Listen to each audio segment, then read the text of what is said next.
and wanted to share something of our work, just to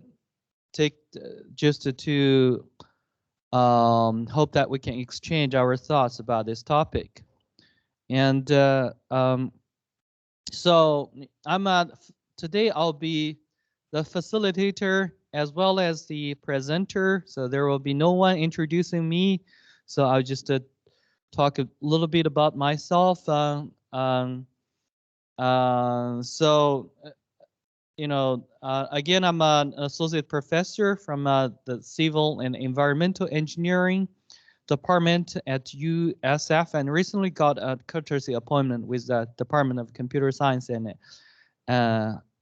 Engineering. And I'm also affiliated with Qatar, and I lead a lab called Connected Transportation, Connected and Autonomous Transportation Systems Lab, or CATS Lab.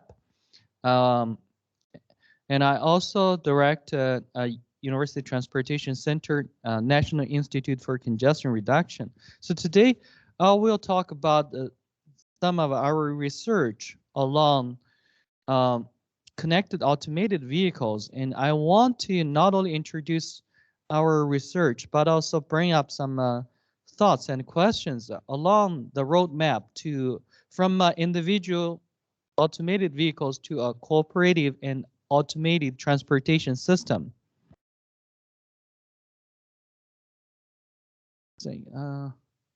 So speaking of CAVs, probably everyone have heard a lot about it. Back in early 1990s, there is a number of great pioneer studies looking to the benefits of connected automated vehicles on transportation systems. And there were pretty optimistic predictions based on then understanding of how the technology would work and will prevail. So for example, they would predict that in terms of safety, 94% of reduction of crashes would be achieved. In terms of mobility, capacity could be tripled or even quadrupled. And energy efficiency is very significant, at least 25 up to 50%. And also what was even more exciting was that these technologies was demonstrated like 25 years ago in the real world, California highway. This is a picture of a vehicle platooning study conducted past Berkeley. And you see the vehicles can follow each other very closely at a very high speed. And if you convert that headway into capacity, you could probably get to the existing capacity tripled, or at least doubled, I guess. However, let's look at what happens now. Yeah. Well, actually, before that, I want to play a piece of video. If things would happen as what we expected 20 years ago, and then this this video might not be only a fictional or a computer graphic, some computer graphic tricks. Let me see how do I play this video. You guys will see what happens here. It's pretty fun. So I don't know why the video doesn't play, but it depicts a non-stop intersection, you know. So this is going to be a problem. I'm going to have lots of videos, and it looks like we have a video play problem. Let me just pull it back and let me see whether I can play it here. Okay. It's not coming up, but anyway, never mind. Yeah, I should have checked on that. But what it is really about was a non-stop intersection. You see actually vehicles passing by each other without any stopping. Even pedestrians walk across the vehicles. That was really like a utopian world. However, we're still far from there. If you look at today's technologies, what's being out there, automated vehicles are no longer fictional. They're running everywhere, and many of you probably have them. So if you have vehicles with functions called adaptive cruise control, autopilot, you probably own low-level automated vehicles. And we call them production automated vehicles, and the market penetration rate increases rapidly over these years. And probably above 90% of new models of mainstream automakers all have a trim of autopilot or relevant technologies. So, yeah, we could basically in general call them as advanced driver assistance systems, which belongs to the level 1 or 2 automated vehicle automation according to the SAE standard. So in a longitudinal control, sometimes referred as adaptive cruise control, is the determinant factor for most of these performance measures. So let's look at the safety performance. Okay, so there is a report saying that ADAS technology could reduce 27% body injury claims, 19% property damage claims. And also Tesla recorded their crash, I think mileage per crash when the autopilot is activated. From this chart, you can see that they can reduce 80 to 90% of chance for crashes, which is actually already approaching to the ground goal of above 94% of safety reduction. So it looks like a safety part they're doing on the track. But let's look at the mobility, right? And we actually conducted the field experiments, and we also get data from other researchers. And so you can see these three, let's say, screen pointers. So these three are called fundamental diagram. X-axis is the converted vehicle density, I believe, and vertical ones is about the corresponding throughput. And the one on the right is human beings measures, and the one on the left and the middle are these ACC, like low-level automation vehicles have. Basically have different headways, and we set different headways and get the data and plot them out, and we compare them. There are measures in around the capacity, which is about the highest levels of the throughput. They're not too much different, and even it could be lower for automation when the headway setting is conservative. So it looks like we're still far from the triple or quadruple of our capacity, right? Tripling or quadrupling our capacity. And what about energy? We have both trajectories of which is times. We have both trajectories from human vehicles, where I say HV here, and also automated vehicles or ACC here. This is speed profile. This is like location over time, but we can use such data to calculate the energy consumption. And what we found was that they are pretty much similar, actually. And the ACC will slightly improve the energy efficiency, but still far from 25% to 50% mark. So why we haven't achieved these goals we set in early, well, some of them were not really early, in scholar, in sort of like from the academic community. So, and we thought about this issue and actually studied more systematically. We basically, for all these automation technologies, we can standardize it by considering by investigating their like a headway falling gap. So we can, so if ACC is activated, then the following automated vehicles would automatically follow the preceding vehicle, and the gap between them can be decomposed in two portions. The first portion is about time lag to absorb the reaction, and also there is a safety buffer that is reserved for emergency brake or some other unexpected situation. So what happens was actually if you want to improve the safety, which is giving lots of sufficient safety buffer, and you have to compromise the mobility. You're going to have a really long time lag gap here, and so the automaker's mindset probably doesn't care that much traffic congestion or energy consumption, overall system energy consumption, as well as a safety when they deploy this technology. So ended up they would somehow sacrifice mobility with for added safety. So how do we actually try to improve all these three measures together? We probably need to have to introduce the vehicle coordination or connected vehicles into the play. And in terms of safety, I would think that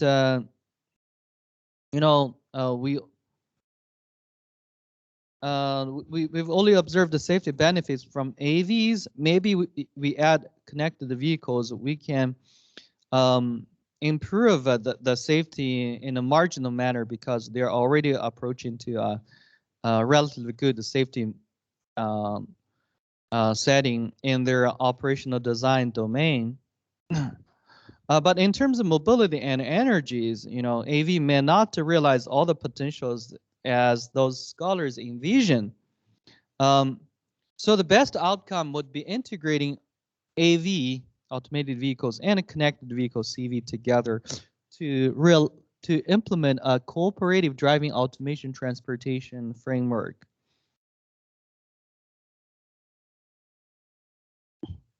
Yet this is not a trivial task. That's why, although people envision it back in like 20, 30 years ago, we haven't realized it in the real world. So, and there's some setbacks about DSRC regulation due to FCC's decisions recently, and that could somehow compromise the infrastructure and technology timeline for connected vehicle technologies or CV technologies. And while there are very exciting research and piloting outcomes, like we had the CV pilot program here in Tampa, which we're proud of, there is lack of evidence showing CV benefits in widely implemented technologies because there is almost no CV running that has been used by consumers or general public. So, of course, there are many challenges along the way, but I would like to just bring out some engineering challenges and to have you guys to think about it and also share some of our efforts and exploration in addressing these issues. So first is about complex system. Second is about technology immaturity. So technology is not there yet. And the third is how to incentivize the users to use connected vehicle on top of automated vehicles. So we will think along these challenges, we're thinking about some solutions for system complexities that we have to include system modeling on top of individual vehicle control. So let's just look at the system complexity part first. Let's talk about technology complexity. Automated vehicles, just the individual vehicle, reactive control, car following plus lane changing, pretty much. Well, you can say interaction with road signs, but that and traffic controls, they can be generalized into these car following and lane changing controls, basically lateral, longitudinal and lateral controls. And you can do the reactive control, and some technologies are pretty mature. But for connected automated vehicles, we have to coordinate multiple vehicles in a more predictive manner. So, for example, if you want, this is in this time-space diagram, you can imagine there is a road segment leading to a signalized intersection, and a green light time plan is shown here. And if you can smooth vehicles' trajectories to have them all pass the green light, and smoothly without stopped as these trajectories show, that's going to achieve the maximum mobility, energy, and even safety benefits. But in order to do that, you have to control the systems very well, and you have to have all these vehicles cooperate with each other, which is, of course, on a higher order magnitude of complexity compared with individual automated vehicle control. We have actually conducted lots of studies in this area, proposed various models, and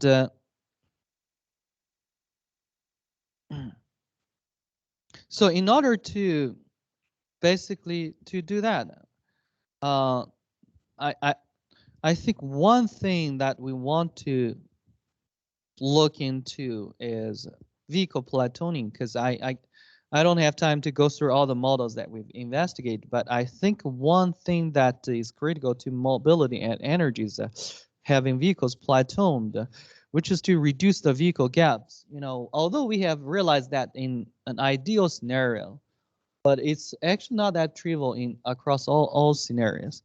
But I'll just first talk about the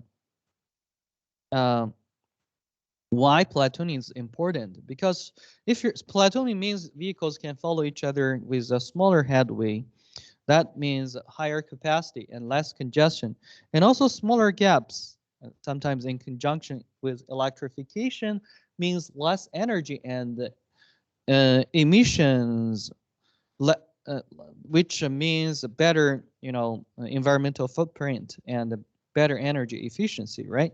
So as we can see that as the vehicle gap, the gap between every two vehicles reduces, the benefit increases along mobility and energy dimensions. And so that's why we want to think of ways to platoon the vehicles together to have smaller gaps, right? Okay, so I'll just to show you example problem that we investigate to give you a flavor about how we approach this kind of problems. So actually, when vehicles are platooned together, the controls are going to be relatively, standard. But there are tricky parts are how you're going to have vehicles platooned together or split. These were like critical moments where you probably need to have more sophisticated controls. So that's why I want to talk about a problem about how to guide separate vehicles to platoon together. So, I'm going to get to some technical detail, hopefully not going to be too much overwhelming. So we consider a stream of AVs as illustrated here, indexed from 1 all the way through capital I.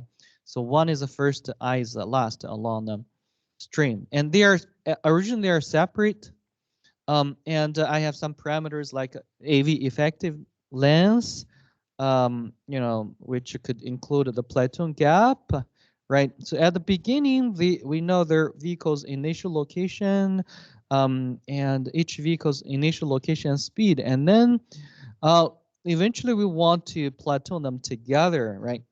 So vehicles will just closely follow each other.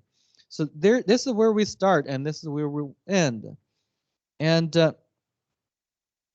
The problem is to plan the vehicle trajectories such that we can safely platoon together with the maximum mobility and energy performance, right? That's what we do. You know, the safety is captured by requiring that, uh, you know, any time between any two consecutive vehicles, uh, their headway gap should be no less than this desired platoon gap. Otherwise, they may collide into each other, right? And and then with these settings, we want to first upper level is we want to minimize the time for them for these vehicles transit from the separated states to the platoon state, right? And then also, um, when time is minimized, we also want to adjust the vehicle trajectory shapes to minimize these two measures.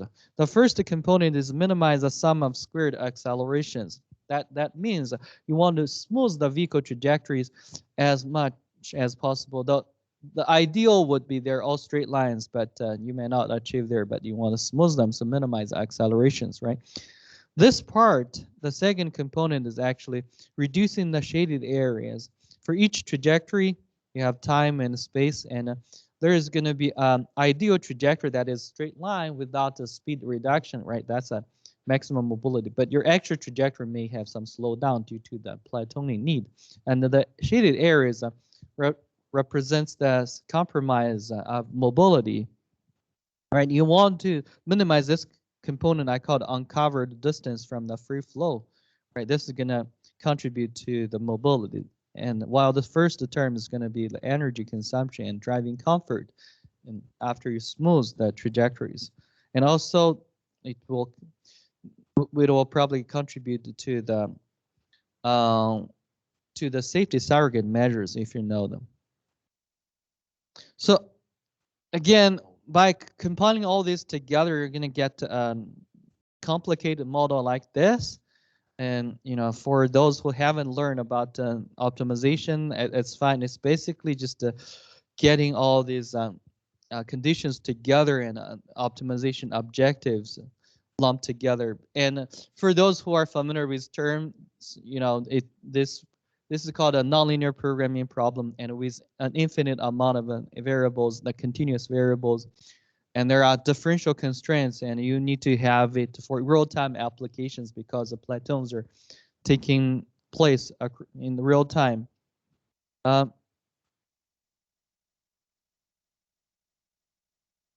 So how do we approach this? So we are gonna first look into the analytical properties, and then, you know, just try to understand the problem rather than directly solve it without thinking about it. And then we're gonna, based on that, find some, you know, heuristics, basically as like a ad hoc, right, easy solution. May not be the best, but easy solution. And then we're gonna look into the best way to solve it. And finally, we want to do some numerical studies to show that it works, right?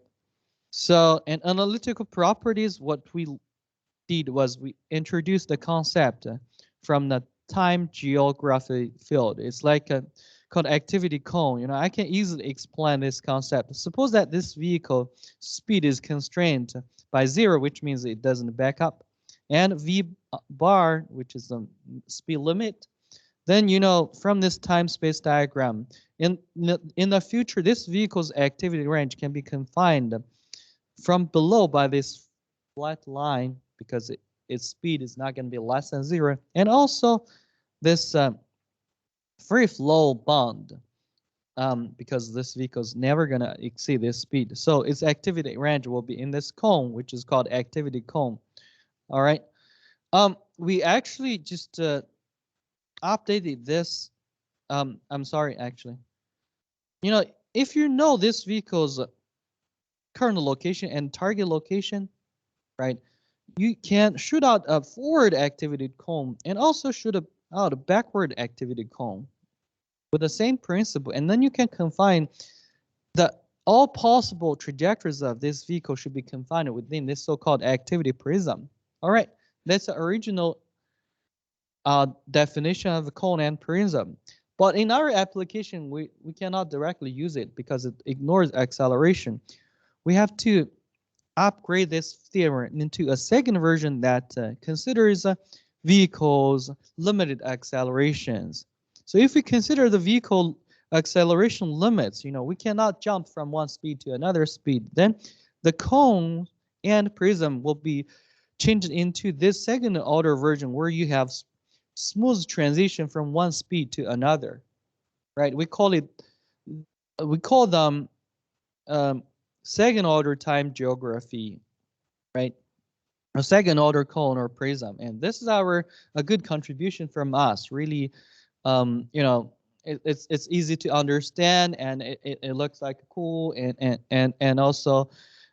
also, most importantly, it is quite useful. All right, with this kind of second order cone and prism concept, you plug these theory into the problem setting we just introduced before, and try to draw these activity cones and merge them together based on the interactions of the vehicles. You can largely reduce and the possible range of each vehicles, and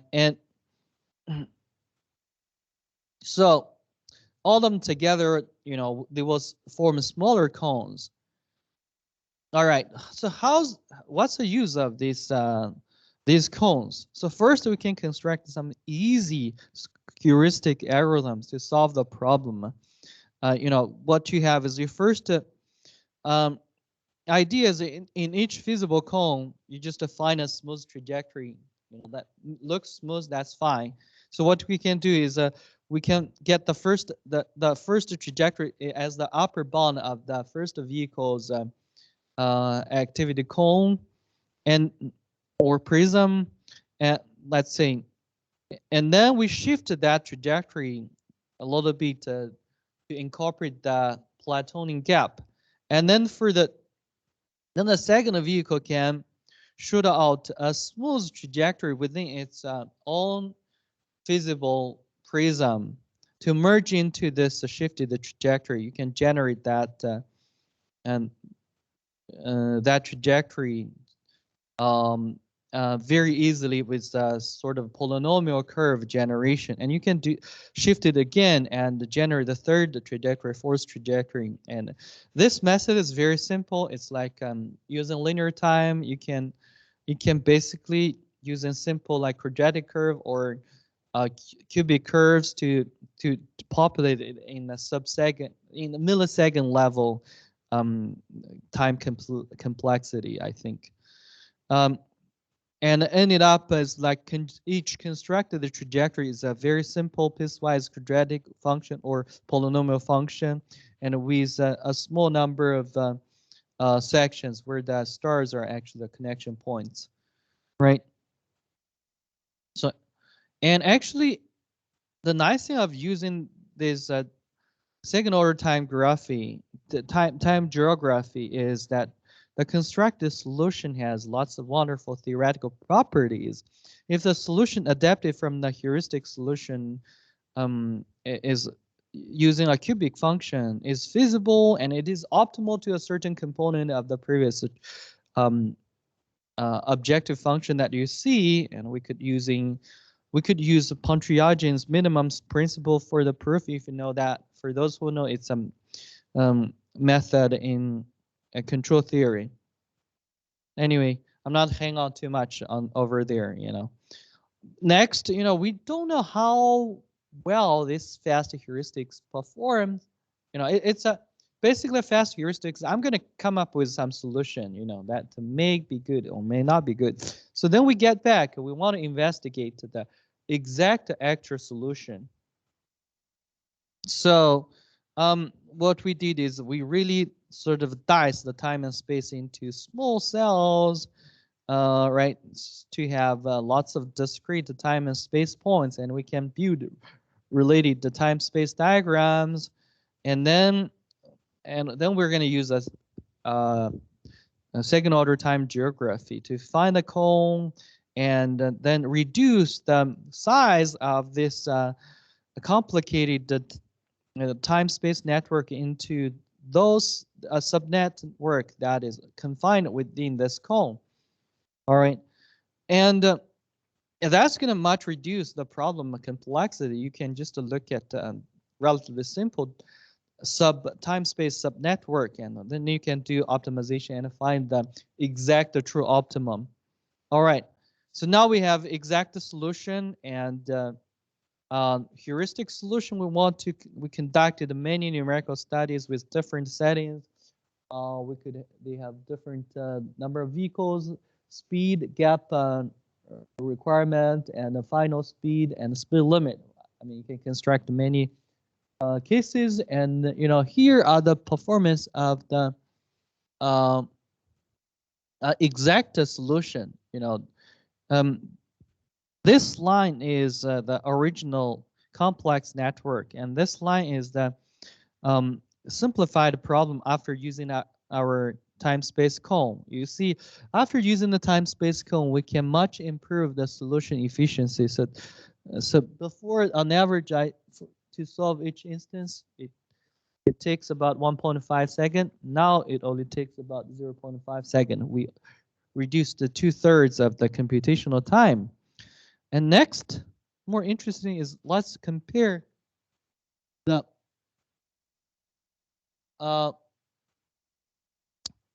performance of the heuristic algorithm and the true optimum, the exact algorithm. So here is a optimality gap. Basically, this is like the difference between the heuristic solution and the actual solution, right? How, because heuristic solution is fast and may not be the best. All right. So, but we see the difference is actually very minor, like on the order of 3 or 4%.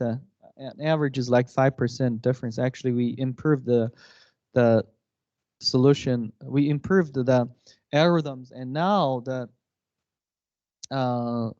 gap could be even smaller. But if you look at the time solution needed for heuristic, it's like on the order of like centiseconds, right? We actually further improved it, and now it gets to a millisecond level. But the exact algorithm is on the order of like 1 second, let's say. So for real-time application, a heuristic is probably good enough, right? It doesn't sacrifice or compromise the optimality a lot, but it improves the solution algorithm a lot. Okay, so we conducted the experiment and showed that why this kind of optimal way of platooning vehicles together would be better than the other reactive or classic methods. We compared the measures of mobility and energy consumption, and our approach much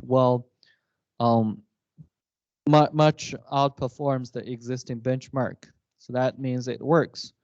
All right, so that was sort of like the methodology foundation of this kind of trajectory control. Okay, and that's a really basic model, and but on top of that, we can build many other models to solve more and more complex and more realistic problems. For example, you want to introduce the coordination with signals, and you want to consider the mixed traffic. Some vehicles may not follow your trajectory planning. Some vehicles may follow, how to interact with these different vehicles, right? And maximize overall traffic performance. And also in order to best control automated vehicles, you have to understand the behavior of human vehicles, surrounding human vehicles. So, how to understand their behaviors, the best data we can use is that sub-second level trajectory data. If you have trajectory, you pretty much have everything. What we did was we worked with companies hiring helicopters, drones, flying over the air, and having this helicopter has 3 8K cameras parallel with each other. That allows us to shoot videos for about 1.5 miles highway, and then we use video analytics to extract the vehicle trajectories. This time space where you can see there are some QM propagation, right, in the afternoon peak hours, and we could use these trajectories to predict the future. You know, with the current observation, we can predict their future trajectories with that data. You know, we tried innovative models, including, you know, artificial intelligence and and and the integration between physics models and artificial intelligence. We actually proposed a number of new models to reduce the prediction errors of these surrounding vehicles' behavior. And then based on the predictions, we also improved the control. We proposed the safety-aware control, prediction and the control together. We want to make sure that the predicted vehicle trajectories will lead to safe driving behaviors given the existing technologies. All right, so that's sort of like the exploration on the system modeling perspective. So that's how we get from a really simple individual vehicle control to complex system control. And then actually next is going to be the technology issues. You know, we have painted a wonderful picture from the models, but can vehicles really behave as these models prescribe? Right? Are the technologies there enough to support such operations? So we have to test them with the real world instances. And I want to say that, you know, one key thing to all this success of the control is a precise trajectory control, right? If vehicles can get platooned together in this manner, you better have these vehicles follow the planned trajectories. If there are errors, there could be some really catastrophic aftermath, right, consequences. But let's look at existing technologies. You know, I mean, in your ACC or in your even adaptive cruise control, you can set up a speed as you want, but the target speed, the trajectory versus the actual control are quite dramatically different. All right. It's not like you tell the vehicles to follow this trajectory. They're going to do so. You know, there is some mechanical delay and control reaction issues. You're always going to find sometimes even you can create oscillations, right? In their speed profiles. Anyway, the speed profiles, even if different ones will give you different controls, you know, it's almost impossible to use existing technology to AV control technology to implement this level of sophisticated control. So, and it is important to create new technologies ourselves from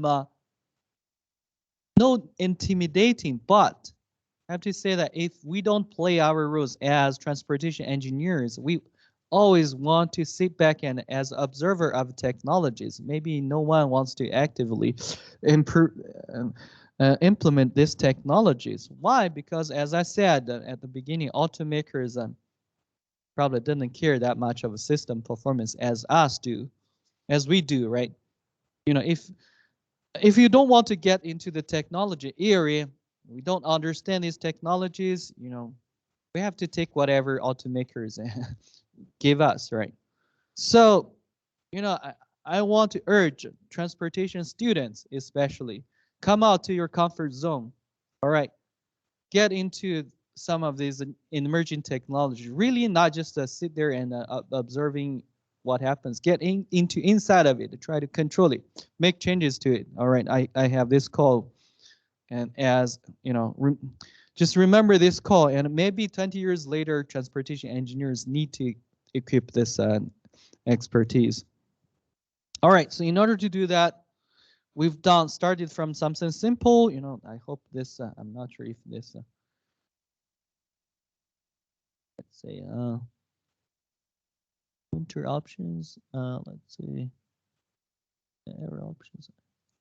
How do I, let's say, oh, okay. Unfortunately, that video user have this systematic issue. They don't play.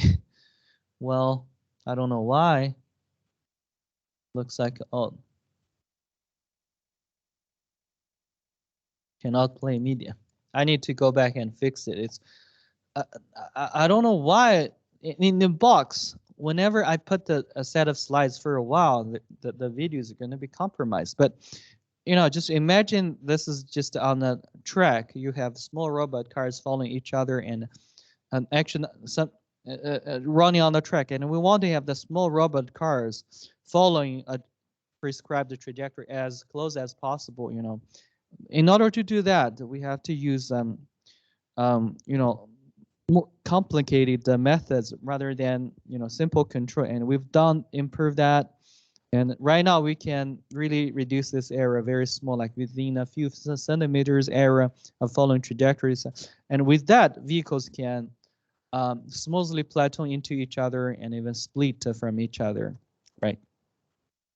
So, and I don't think this, but then next is actually move to our full scale vehicles. You know, we have a wonderful lab that has space for us to work on multiple vehicles. You know, we actually use these vehicles and have done lots of tests, and we're still developing them, and we're gonna use them to test the theoretical models that we propose in real world. Actually, and you know, one nice thing about the test bed is it brings lots of publicity, right? Different people would come here and see it and write them. And if you guys have opportunities, I can arrange some you know, probably in conjunction with my other course on connected automated vehicles, I can arrange some tours.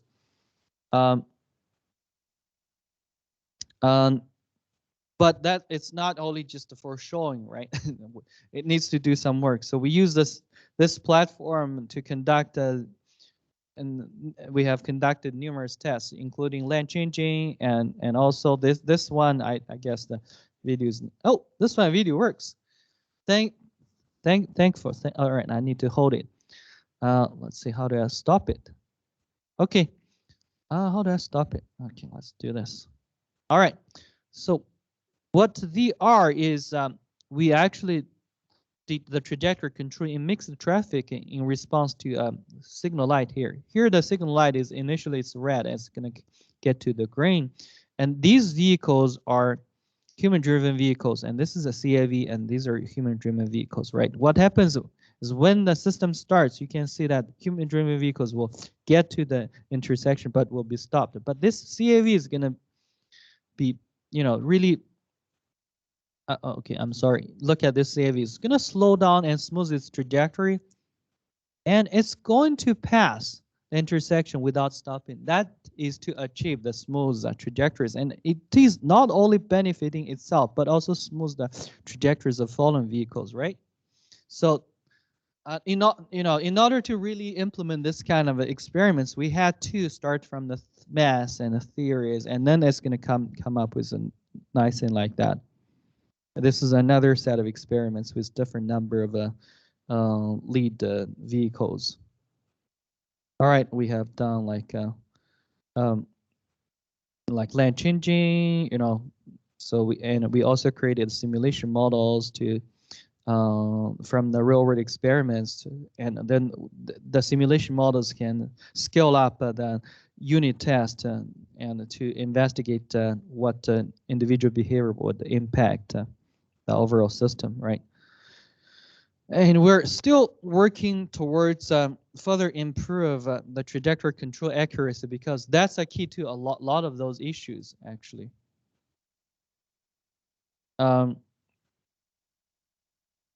Right. You know, but on top of that, we're also looking to how to go from the bottom to the system level scale. You know, eventually the vision is that we're going to have edge computing cooperation control framework. Let's say I'm thinking that we should work with the university facilities to make our campus to be a smart campus, right? What we have is we could install lots of roadside units. These are sensors and video and LiDAR, you know, and infrared, whatever. They can detect the things around, and they can communicate with connect the vehicles, for example, and some of our devices. And then the vehicles are connected, and we can run some of our automated vehicles. And but these devices are actually like individual edge devices and edge nodes. You know, the vehicles and road users are in edge devices, and the roadside units are edge nodes. And there could be centralized computers, could be our cluster, right? Supercomputing GPU cluster to help to make the system level decisions. You know, only we do that, we can and realize this vision of a control from individual vehicles to intersections all the way to the transportation systems, right? And you know, we're also working with FHWA, helping them you know, realize this vision by providing our intellectual capacity to help them design, you know, the system in the same vision. You know, we have already proposed various algorithms, and they have tested it across different connected vehicle cooperation levels, cooperation classes, and we're right now in the middle of testing. In the middle of testing this these relevant use cases at intersections, virtual intersections. And as I said, platooning is interesting, but let's think about it. You know, like the benefit increases as the gap reduces, right? We could think about extreme zero gap. That brings the technology called modular vehicles. This basically vehicles will dynamically stock into each other, right? That achieves the maximum capacity. It's been investigated with different modes of transportation, including railroad. And I work with folks from New York University investigating these technologies. And well, mostly investigating the operational models, right? We have built the fleet operation models, and but on top of that, we are also doing the technology innovation. You know, I can't play the video, you know, which is disappointing, but you know, we've done lots of experiments to try to convert those models into real-world implementations. User incentives, I'll be really short. It's like we've said lots of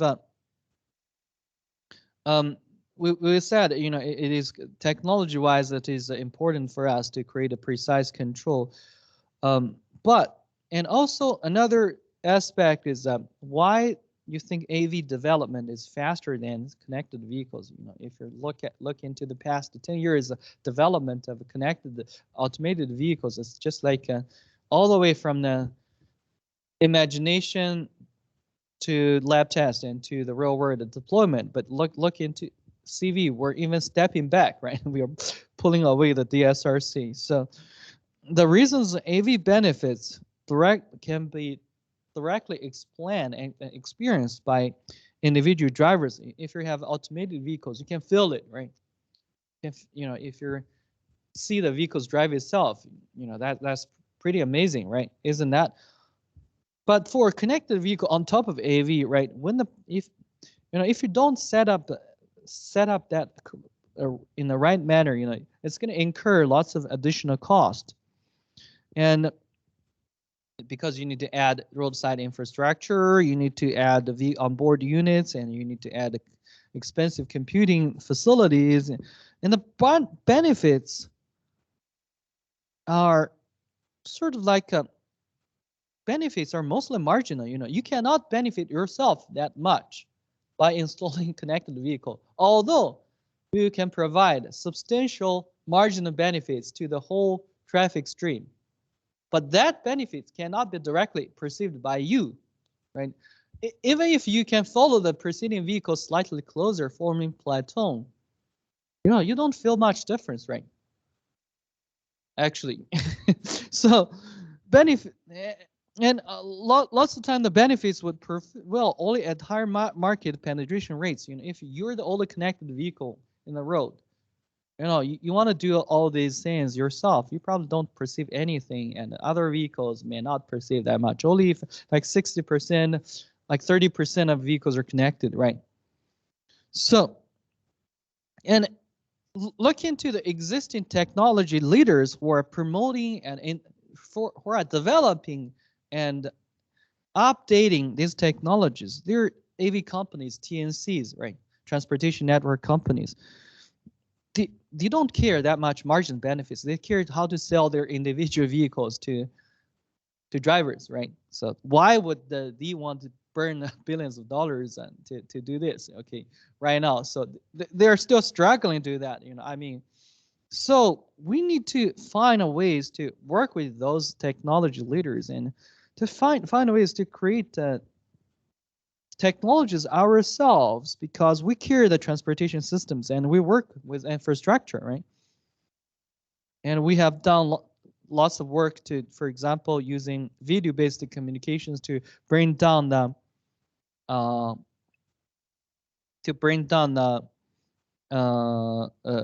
CV infrastructure cost, and we also are thinking of incentivizing users with individual-oriented credits. Like, you know, if you put some credit system, let them get some reward after they contribute into the overall transportation system. They will start to do that, right? If you, let's say if your driver behavior better, which is going to benefit the overall transportation system, we give you some coupons, we give you some credits, we give you some points. All right. So maybe they will start to do that. Some insurance companies are already using, you know, some of these sensors to monitor the behaviors. It starts to work. You know, we should think along that direction, right? We want to come up with disruptive technologies to change human beings' behavior, not only thinking of, you know, just be continued with existing human behavior. Okay, that's pretty much my presentation, and I want to thank all major collaborators. This may not including all of them, just and also the key sponsors, and I'll be open to any questions.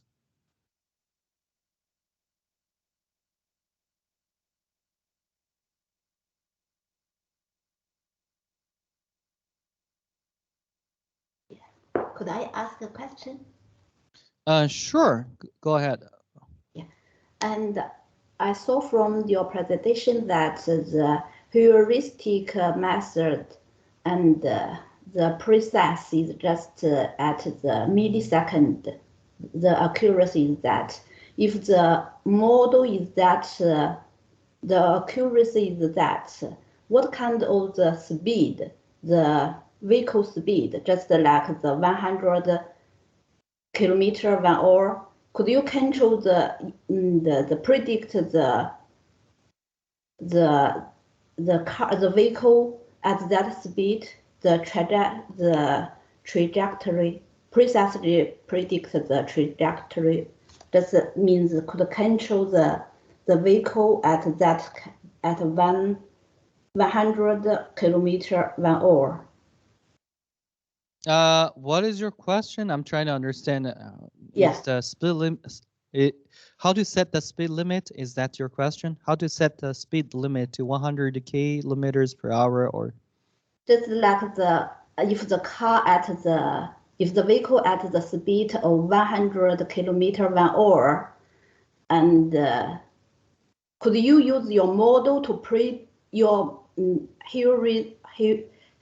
heuristic model to predict his trajectory?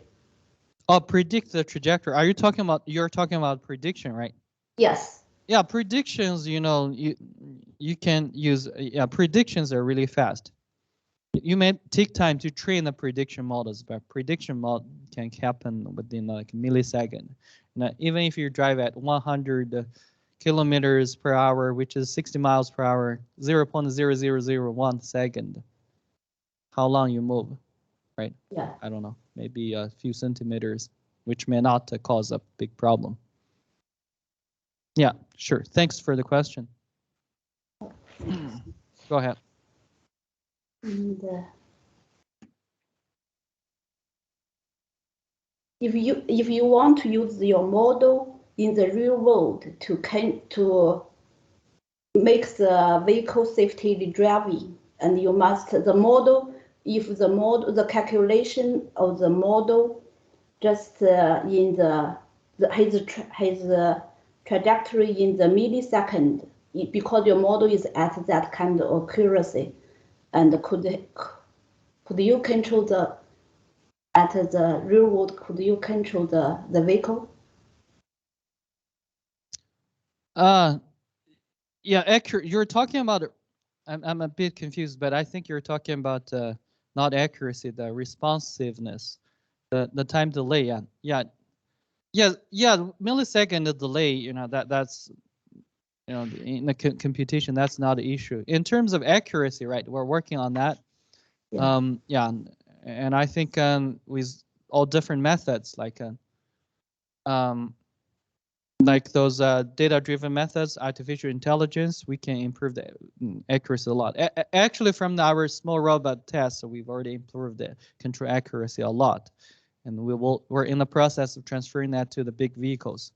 And there was another question from the audience. Sorry, I didn't give that gentleman the microphone, so he didn't. I'll talk to Dr. Lin right after I address his question. Okay. So your question was, remind me again. Oh, what simulators have I used?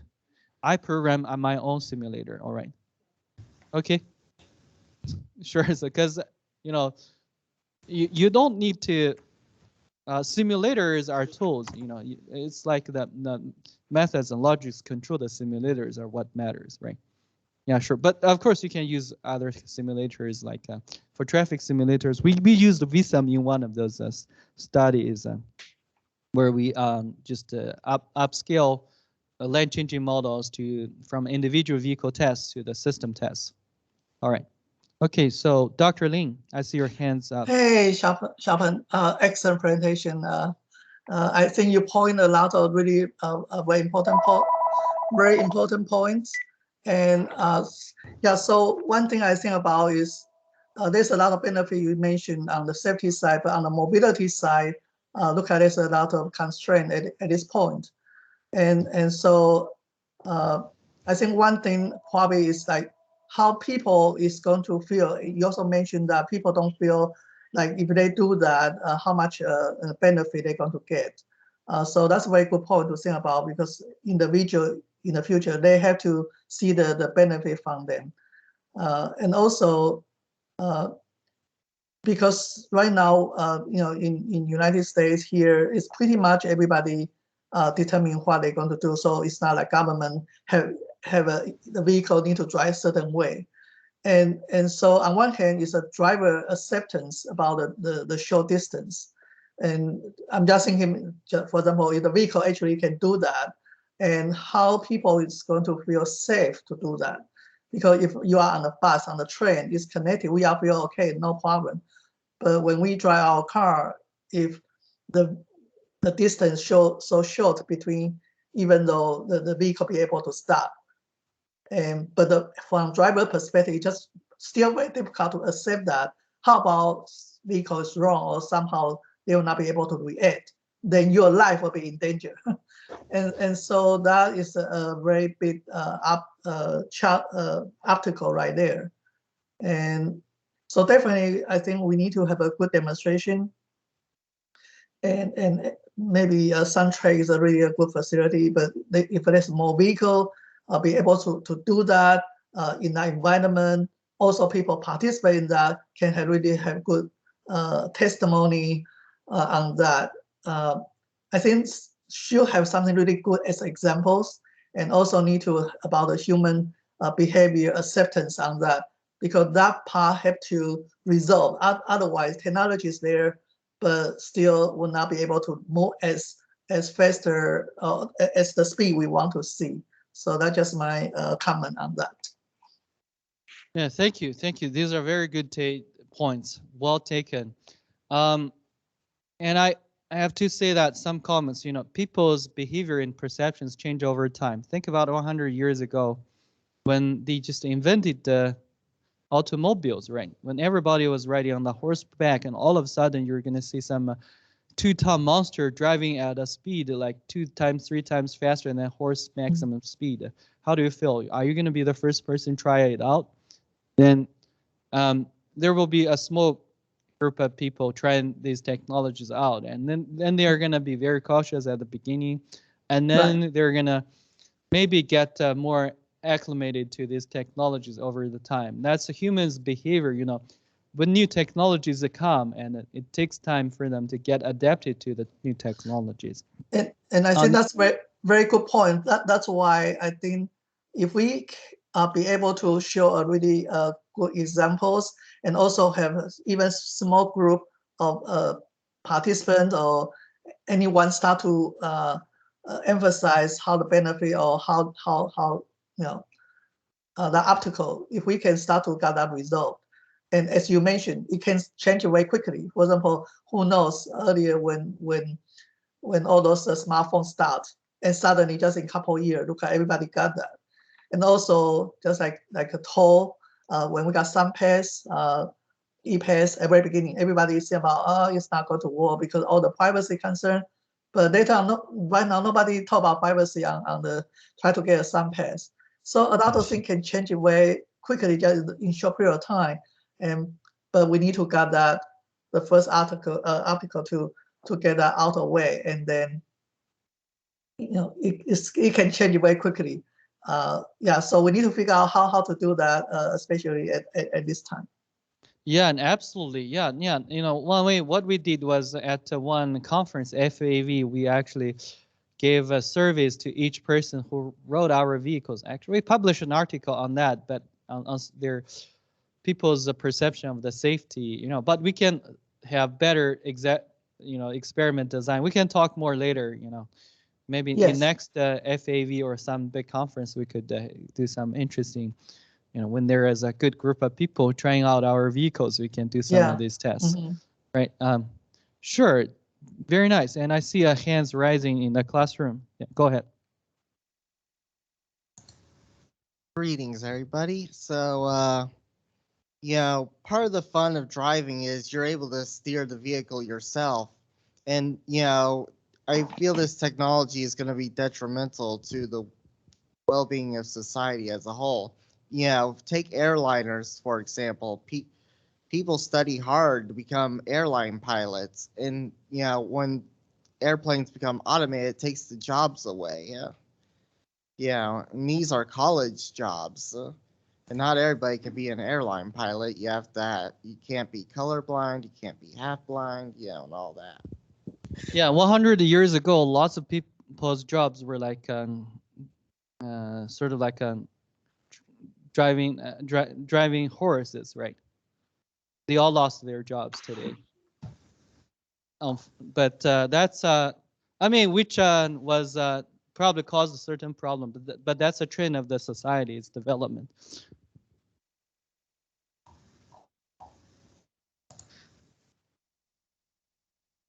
I have a question. So the models based on trajectory planning and control, do you have a component where you include human behavior? Like, do you quantify human behavior, or it's just based on the environment, like how the vehicles are going? Like, because sometimes humans can be selfish and all of that.